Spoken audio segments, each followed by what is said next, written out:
അധികാരമേറ്റെടുത്ത് മൂന്നാം വർഷത്തിലേക്ക് എത്തി നിൽക്കുമ്പോൾ തുടർച്ചയായി ഉണ്ടാകുന്ന വിവാദങ്ങളാണ് സർക്കാരിന് തലവേദനയാകുന്നത്. വികസന പദ്ധതികൾ ആസൂത്രണം ചെയ്യുന്നതിനിടയിൽ അപ്രതീക്ഷിതമായി ഉണ്ടായ പ്രളയത്തിൽ നിന്ന് സംസ്ഥാനം ഇതുവരെ കരകയറാത്തതും സർക്കാർ നേരിടുന്ന വെല്ലുവിളിയാണ്.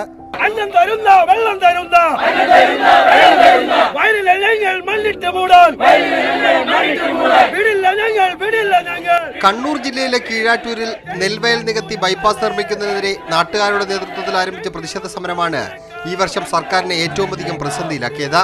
കോൺഗ്രസും ലീഗും ബി.ജെ.പിയും സർക്കാരിനെതിരെ രംഗത്ത് വന്നു. സംസ്ഥാനത്ത് ബ്രൂവറികളും ഡിസ്റ്റിലറികളും അനുവദിച്ചതിൽ അഴിമതിയുണ്ടെന്ന പ്രതിപക്ഷ ആരോപണമായിരുന്നു സർക്കാർ ഇക്കൊല്ലം നേരിട്ട മറ്റൊരു വെല്ലുവിളി.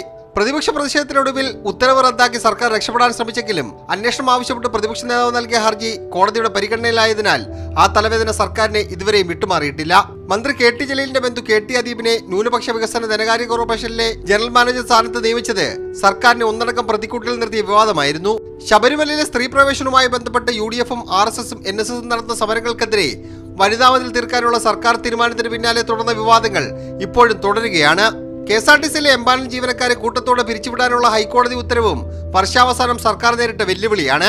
പ്രളയത്തെ മറികടക്കാൻ മുഖ്യമന്ത്രി നൽകിയ നേതൃത്വവും കണ്ണൂർ വിമാനത്താവള ഉദ്ഘാടനവും നേട്ടങ്ങളുടെ പട്ടികയിൽ ഉൾപ്പെടുത്താവുന്ന കാര്യങ്ങളായിട്ടാണ് സർക്കാർ വിലയിരുത്തുന്നത്. സംസ്ഥാന പുനർനിർമ്മാണവും അതിന്റെ തുടർ പ്രവർത്തനങ്ങളുമാണ് വരും വർഷങ്ങളിൽ മുൻഗണന നൽകാൻ ഉദ്ദേശിക്കുന്ന സർക്കാർ പരിപാടികൾ.